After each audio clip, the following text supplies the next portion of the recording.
Saudara mahasiswa, salam jumpa dan bertemu kembali. Kita masih bersama Anda dalam mata kuliah metodologi penelitian.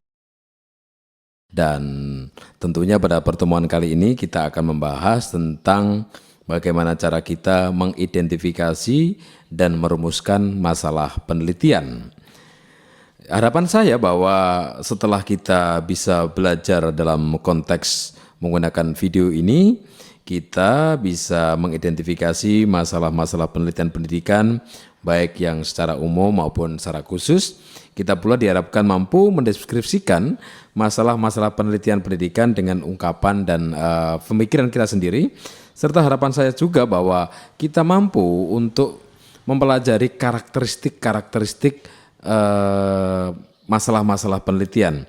Dan harapan terakhir tentu karena kita membahas tentang identifikasi dan rumusan masalah, maka harapannya adalah kita mampu merumuskan masalah penelitian. Pada bagian ini pula kita membahas bagaimana sebaiknya merumuskan masalah-masalah penelitian itu. Kita sering menghadapi masalah-masalah atau persoalan-persoalan baik yang bersifat awam dalam kehidupan sehari-hari maupun masalah yang menuntut pemecahan secara sistematik. Masalah-masalah yang kita hadapi kadangkala hanya menuntut pemecahan secara sederhana saja dan bersifat segera serta tidak perlu ada data pendukungnya karena hasil pemecahan itu hanya berguna untuk menyelesaikan masalah-masalah yang bersifat awam. Pemecahan masalah yang cukup hanya melalui jalan musyawarah antara pihak-pihak yang terkait. Di samping masalah-masalah yang tadi, ada masalah-masalah yang bersifat kompleks atau rumit, menuntut dan memerlukan pengumpulan sejumlah data yang kita bisa pakai untuk membuat atau menarik sebuah kesimpulan. Masalah yang terakhir inilah yang menjadi perhatian kita khususnya dalam dunia pendidikan. Masalah-masalah seperti itu tentu menuntut sebuah metodologi untuk melakukannya, yaitu melalui langkah-langkah tertentu dalam usaha memecahkan masalah yang kita jumpai, khususnya masalah penelitian di bidang pendidikan. Satu hal yang perlu kita pahami adalah karakteristik sebuah masalah. Apakah masalah itu sebenarnya? Kita seringkali menghadapi masalah, tetapi tanpa kita sadari adanya masalah itu. Masalah kadangkala hanya terlintas dalam pikiran kita, bahkan kita nampaknya perlu mencurahkan banyak waktu untuk menentukan masalah penelitian itu.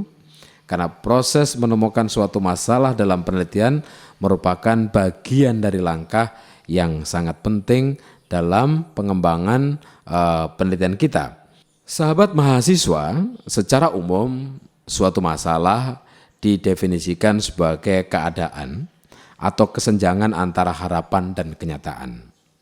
Masalah sebagai sebuah gap antara kebutuhan yang diinginkan dan kebutuhan yang ada. Misalnya, kita mengharapkan siswa-siswi kita memperoleh nilai ya KKM-nya adalah rata-rata 80 dalam suatu ulangan. Ternyata skor rata-ratanya dicapai oleh para siswa kita sebesar 60. Tentu ini adalah sebuah kesenjangan. Rendahnya perolehan skor tadi menjadi suatu masalah. Karena untuk mencapai kriteria kelulusan atau ketuntasan minimal, mereka harus mendapatkan skor minimal 80. Nah, apa sebenarnya yang menjadi penyebab rendahnya nilai tadi? Maka itu perlu kita melakukan penelitian. Sehingga satu hal yang kita bisa lakukan pertama adalah melakukan identifikasi masalah. Bukan hal yang mudah dan bahkan mungkin dapat dianggap sebagai suatu pekerjaan yang paling sulit dalam suatu proses penelitian. Mengidentifikasi masalah penelitian bukan sekedar mendaftar sejumlah masalah, tetapi kegiatan itu lebih daripada masalah yang kita pilih. Hendaknya memiliki signifikansi ya untuk dipecahkan. Berdasarkan identifikasi terhadap masalah-masalah itu, maka seorang peneliti menentukan skala prioritas, yaitu menentukan masalah-masalah mana yang perlu segera dipecahkan. Seseorang harus menemukan dan membatasi bukan hanya masalah yang lebih umum, tetapi masalah yang lebih operasional. Tentu pemilihan masalah itu tidak tergantung pada tingkatan kaidah atau persyaratan yang sama, seperti rancangan, penelitian, pengukuran, ataupun teknik statistiknya. Namun sebaliknya, rancangan, teknik pengukuran, dan analisis statistiknya merupakan perlu sebuah penyesuaian dengan jenis-jenis masalah yang kita lihat. Tetaplah bersama kami dan terus simak program kajian metodologi penelitian.